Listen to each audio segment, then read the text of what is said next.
Magandang araw mga kababayan. Narito na ang pinakabagong weather update natin ngayong araw, Saturday, August 30, 2025. Update tayo sa bagong low pressure area na nabuo sa may silangan at base sa mga modelo, ang sistemang ito ay posibleng maging bagyo sa mga susunod na araw. Alamin natin ang current track nito. Para naman lagi kang updated sa lagay ng panahon, i-click mo lang ang subscribe button. Ayon sa Pag-asa, ngayong umaga ang trough ng low pressure area ay nakakaapekto sa silangang bahagi ng Visayas at Mindanao, habang ang southwest monsoon naman ay patuloy na nakakaapekto sa southern Luzon at sa nalalabing bahagi ng Visayas at Mindanao. Para sa lagay ng panahon natin ngayong araw, sa Eastern Visayas, Caraga at Davao Region, magiging maulap ang kalangitan na may kalat-kalat na pag-ulan at thunderstorm dahil sa trough ng LPA. Posibleng magdulot ito ng flash floods at landslide dahil sa moderate at paminsan-minsang malalakas na pag-ulan. Sa Mimaropa, Zamboanga Peninsula, Northern Mindanao at nalalabing bahagi ng Visayas, maulap din ang kalangitan na may scattered rains and thunderstorm dulot ng southwest monsoon na maaari ring magdulot ng flash flood at landslide.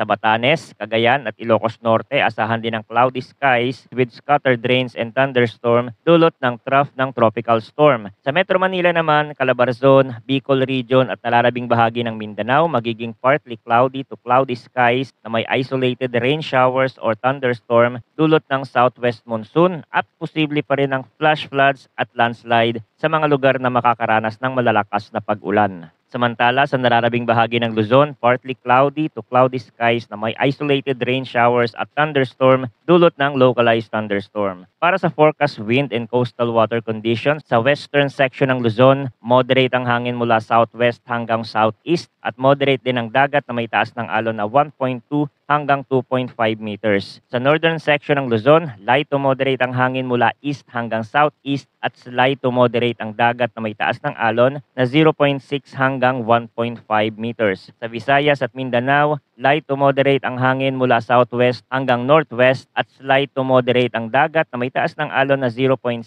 hanggang 1.2 meters. At sa nalalabing bahagi ng Luzon, light to moderate din ang hangin mula southwest hanggang southeast at slight to moderate ang dagat na may taas ng alon na 0.6 hanggang 1.2 meters. Kung titingnan naman natin ang forecast ng mga international weather model tulad ng GFS, sinasabi na ang low pressure area na nasa Timog Silangan ay inaasahang papasok sa Philippine Area of Responsibility ngayong araw at posibleng maging bagyo sa mga susunod na araw. Ngunit ayon sa pinakabagong forecast, kikilos ito pahilaga at hindi inaasahang tatawid sa kalupaan ng Pilipinas. Kahit na hindi ito direktang tatama sa bansa, malaki pa rin ang epekto nito dahil hihilahin ito ang southwest monsoon na magdadala ng malalakas na pag-ulan sa malaking bahagi ng bansa sa mga susunod na araw. Pinapakita rin ng mga modelo na posibleng may mabuo pang low pressure system sa kanlurang bahagi ng bansa next week at isa pa sa silangan. Kung mangyari ito, posibleng magkaroon muli ng dagdag na pag-ulan at mga sama ng panahon. Pero tulad ng lagi nating sinasabi, marami pang pwedeng magbago sa kilos at galaw ng mga sistemang ito habang lumilipas ang mga araw. Maaari itong lumakas o humina o kaya ay mag-shift ng direksyon depende sa prevailing wind pattern at sea surface conditions. Kaya't mahalaga ang patuloy na pagmomonitor sa mga susunod na ulat ng panahon mula dito sa ating channel para sa pinakabagong impormasyon. Lagi po tayong maging handa. Maraming salamat sa inyong walang sawang pagtutok at huwag kalimutang mag-ingat kapag masama ang panahon.